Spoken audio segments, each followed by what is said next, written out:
Yeah, so one of the scenes that really got me going when I started writing this book was something that happened on Memorial Day 1923 at the Wardman Park Inn, fashionable hotel in Washington where the Attorney General lived. There was a gunshot, there was a man dead from a gunshot wound inside the suite that the Attorney General lived in. And the first law enforcement officer in the scene was none other than the head of what became the FBI, a man named William J. Burns, which, if you think about it, is a pretty unusual circumstance to have the head of the FBI investigating a local homicide. I'll read it from my book here a little bit. Inside the bedroom of Suite 600E, Burns found the body of a man named Jess Smith, 50, crumpled at the foot of two beds. In his right hand was a .32 caliber revolver. A single bullet had plowed through his head. This was clearly a matter for the local authorities. Burns knew better than to summon the police immediately. The situation called for discretion, for few in Washington had known as much as the man who now lay before him in a bloody heap. And the book just sort of unfolds from there. Yeah, thanks a lot. That's great. Yeah. Guys, welcome all you wiretappers out there. You just heard a little bit out of a new book out, Crooked, and it's going to tell us all more than we ever wanted to know about a variety of things. If you remember back when you were a kid, you heard about the Teapot Dome scandal. There was this corrupt administration under Warren G. Harding, one of the president, and the founding of the FBI came out of this, and just a lot of other interesting stories. The Attorney General, the FBI was investigating their own Attorney General, and he was crooked as heck, as you can tell. That was his suite. So welcome, Nathan Masters. Thanks a lot, Nathan, for coming on the show. Oh, thanks for having me, Gary. So, a little bit about your background. You were in public TV. Yeah. You got a background in public TV. Tell us a little bit about that. Yeah, I've hosted a public television show called Lost LA that explores Los Angeles history through the archives. Been doing that since 2016. So I have a lot of experience digging through archival materials for compelling stories to share them with readers and viewers. So now this is your first nonfiction book. How'd you find this story? Was there some little archive that you were perusing through and said, I do this myself. I say, this could be expanded into something. This is interesting. Did you do that, or how'd that happen? Yeah, it started out exactly that way. This was about 2018. So I don't know whether it was that 5 years ago. I don't want to get too much into politics, but I was trying to think of a story that could speak to the present day a little bit, like some untold story from the past. I started looking into corrupt presidential administrations. Of course, there's no administration has bigger reputation for corruption than that of Warren G. Harding.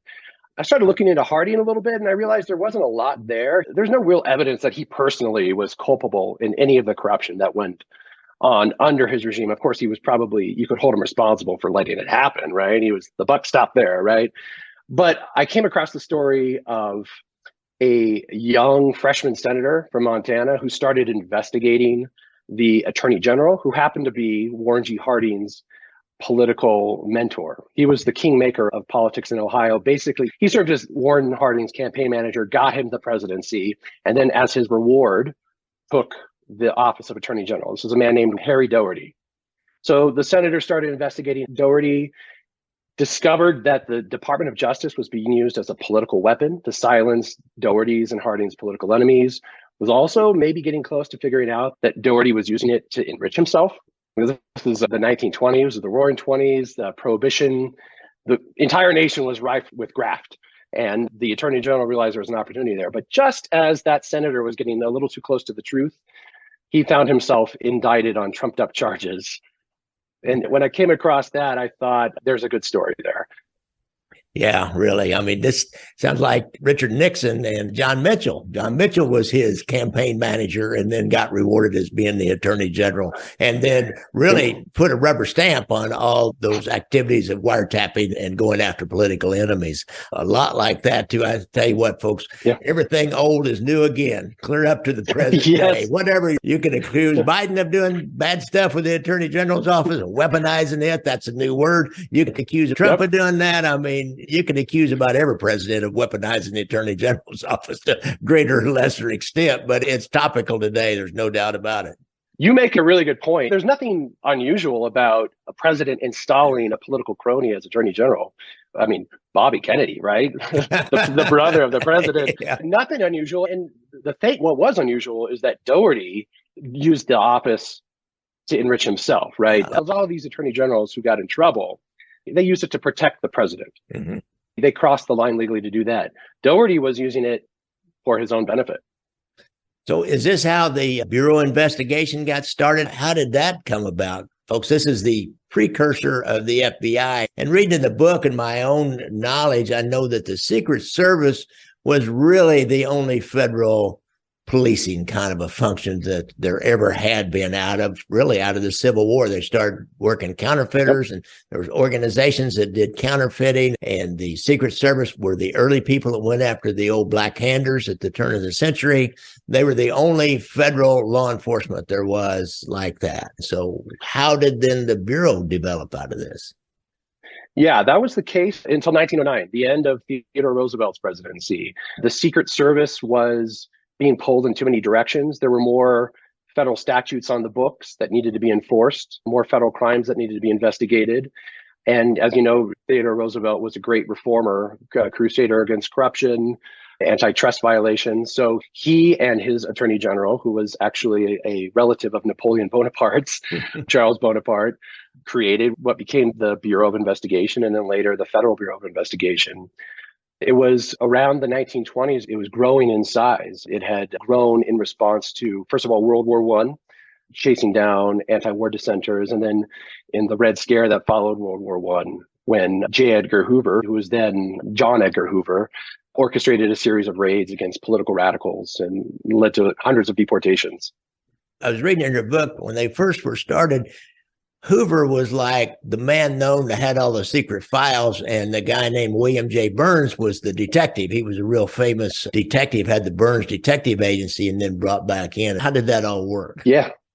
Yeah, Billy Burns was the most famous detective in all of America. He was called America's Sherlock Holmes. He had eclipsed Alan Pinkerton, for instance, as America's most famous detective. He was so good at solving a crime with like little scraps of evidence that people thought he was working magic. And then, on the other hand, John Edgar Hoover was a former library catalog at the Library of Congress, actually, where, he was just really good at organizing information. And as you know, organizing information is, you have to do that if you're going to want to keep track of crime and solve crime. So he started organizing information on criminals and suspected subversives the same way he organized information about books. The pair worked pretty well together, even if they didn't really quite get along. Interesting. So now, I guess my question is, did the mob get involved in any of this? The mafia is always looking out, whether it be the Jewish mob or the National Crime Syndicate during those times, those years, and they work together, especially in the Northeast. Did they get involved in any of this? They always sense that there's an opening where there's corruption going on. Yeah, well, the story takes place 1923, 1924. It's really towards the beginning of Prohibition. And Prohibition was just this huge opportunity for organized crime. And after, more locally, many American cities were cracking down on vice operations, right? Prostitution, especially. And then just a few years later, the Temperance Crusaders did organized crime a great favor by banning alcohol. So there were some connections here. I don't really get into it in the book, but Harry Doherty's son, he had a troubled son, Draper Doherty, who was just a chronic alcoholic, seemed to court trouble. He moved to New York and sought out Arnold Rothstein, who was, I think his reputation is for turning organized crime into like a really big business, right? He fixed the 1919 World Series. I mean, you can't get bigger than that. So you had the situation where the son of the attorney general was working for Rothstein's insurance company, sitting in regularly at Rothstein's poker table. Of course, Draper Doherty was blackmailed several times. People thought, and Rothstein, I'm sure, thought, hey, this is a great opportunity. I can use this as leverage over the attorney general if I ever get in trouble. Yeah, interesting. So back to your story. Now tell us a little more kind of how does this develop? Yeah, so you mentioned Teapot Dome. Teapot Dome is really the genesis of this. My book isn't about Teapot Dome necessarily, which was an oil scandal, right? It was a scandal over the Interior Department granting drilling rights to private oil companies owned by Harry Sinclair and Edward Doheny. I mean, the Interior Secretary accepted hundreds of thousands of dollars in bribes. That was a great scandal when it started to come out.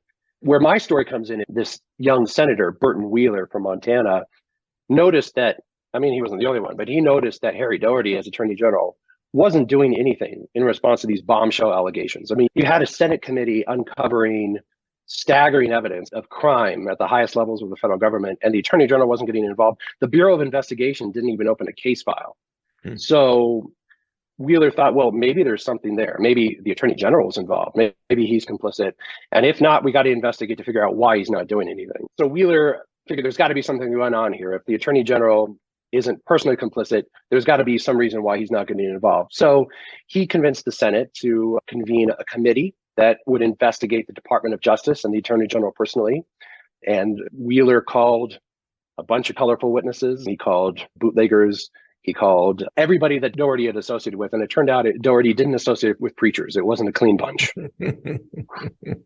Well, that's pretty amazing lineup of witness against the Attorney General of the United States. Could he not quash this? What was the chain of command wasn't such that he could just sit on it? He tried. So he was a political mastermind. Doherty was great at manipulating people. He collected intelligence on anybody, on friends and enemies alike, and just stored it ready, knowing at some point he might deploy it for his benefit. He tried to shut this down. He couldn't shut it down in the Senate. So when he realized that the Senate was going to go ahead with this and that Wheeler was going to lead an earnest investigation into the Justice Department, Doherty sent Bureau of Investigation agents out all over the country to find compromising information on the senator and something to blackmail him with, to silence him. Mm-hmm. And eventually he did find something. Well, we don't want to give everything away in the book. Right. So I guess paint a picture of Washington at the time. You said, was everybody corrupt? Was it in less local cities at the time out of Prohibition? Is all public officials were somewhat corrupt, this corrupting influence of Prohibition of everybody wanted to drink, but it was illegal to do, and it made it okay to break the law? Was that the climate in Washington as well as New York and Chicago and everybody else? Yeah, the general climate. Yeah. You might as well break the law. Everybody's doing it. You might as well get your cut. In Washington, not everybody was corrupt. I mean, in fact, in Harding's cabinet, there were actually the Treasury Secretary who oversaw Prohibition enforcement, Andrew Mellon, was really beyond suspicion. He was a multimillionaire many times over, didn't really have any personal reason to get involved in graft. But beneath him, the Prohibition unit that enforced Prohibition was just rife with corruption. I'll bet you that 90% of Prohibition officers were on the take. Now, that wasn't Doherty's domain. And in fact, when Doherty first got into office, he started to get involved in Prohibition a little bit, helping bootleggers find a loophole through the Volstead Act by withdrawing what was considered legal medicinal whiskey. He and his henchman, Jess Smith, the man who at the beginning of the book is found dead, they initially helped bootleggers get permits to withdraw this liquor legally, and then they could sell it on the black market. But Doherty, he didn't control Prohibition enforcement as Attorney General, and he kind of got scared. He's like, I can't really meddle in another cabinet officer's affairs, because Mellon was one of the few clean guys in Washington at the time. I see. I know how that works in real life. I'm sure you do. Yeah. You got a guy that's real squeaky clean. If you're the corrupt one, you better stay away because he's going to rat you out. And so I know how that works. That's interesting. Yeah, but Doherty realized that, well, even if I can't get involved in Prohibition, and that's a lot of money was there, right? Yeah, really. He could monetize the powers of his office still. At the time, there were numerous private corporations that were in litigation with the federal government over wartime fraud. There was a lot of fraud during World War II where companies had overcharged the federal government. And there's this one notorious case where I think a defense contractor charged $500 million and never delivered a single warplane to the front in Europe. And these companies were locked in litigation with the federal government. And Doherty realized, hey, if we can come to some sort of settlement, these companies, they might want to help me grease the wheels. And it was discovered that he'd accepted bribes to do that. Interesting. Is there any other kind of interesting little stories that you remember out of this book without giving too much away? Yeah, without giving too much away. I mean, there's definitely the story of J. Edgar Hoover's rise. I mean, one of the great ironies of this story is that Burton Wheeler, the senator, was trying to clean up the Justice Department. He was trying to prevent it from ever being used as a political weapon again. We know that didn't work out all that well. But one of the great ironies is that one of the direct results of his crusade was John Edgar Hoover became the head of the Bureau of Investigation, He actually took over for Billy Burns, was sort of put in the role on a probationary basis. Mm-hmm. And Doherty's successor as Attorney General was a really upstanding lawyer named Harlan Fiske Stone, who later became Chief Justice of the Supreme Court. Yeah. Hoover somehow convinced Stone, Attorney General Stone, that he was on the side of justice and the rule of law and restraint within the FBI, and appointed Hoover director on a permanent basis. Of course, he didn't know how permanent, right? I mean, Really? Hoover would remain in office under, I don't know, a dozen presidents or something. Yeah. Interesting. Yeah. Hoover, he was a force to be reckoned with when it came to establishing a bureaucracy, a bureaucratic empire, if you will, and then defending it against all attackers for the rest of his life. He was a master at that. He certainly was. And he probably picked up a few lessons under Harry Doherty. Yeah, he probably did. Yep. Yeah. All right. Well, Nathan Masters, I really appreciate you coming on the show. The name of the book, I'm going to have to read this: Crooked, the Roaring '20s Tale of a Corrupt Attorney General, a Crusading Senator, and the Birth of an American Political Scandal. So you guys, you probably ought to check that book out. It's an interesting book and gives you a different sort of a view of this time frame during Capone and really the birth of the modern law enforcement and the modern mafia in modern government, really from the turn of the century on into World War II. That time between World War I and World War II was a time of great upheaval and change in everything. So it's a fascinating story. Thanks a lot, guys, for listening. And thanks, Nathan, for coming on the show. And don't forget, I ride motorcycles. And if you're out there in a car, look out for motorcycles, because you don't see us sometimes. And if you have a problem with PTSD, if you've been in the service, go to the VA website. There's a hotline there. If you have a problem with drugs or alcohol, our good friend and former mobster Anthony Ruggiano has a hotline, and he works in treatment down in Florida. So get on reformedgangsters.com and you can get that hotline and talk to Anthony Ruggiano. So thanks a lot, guys. And one last time, Nathan, thanks so much for coming on. Thank you, Gary.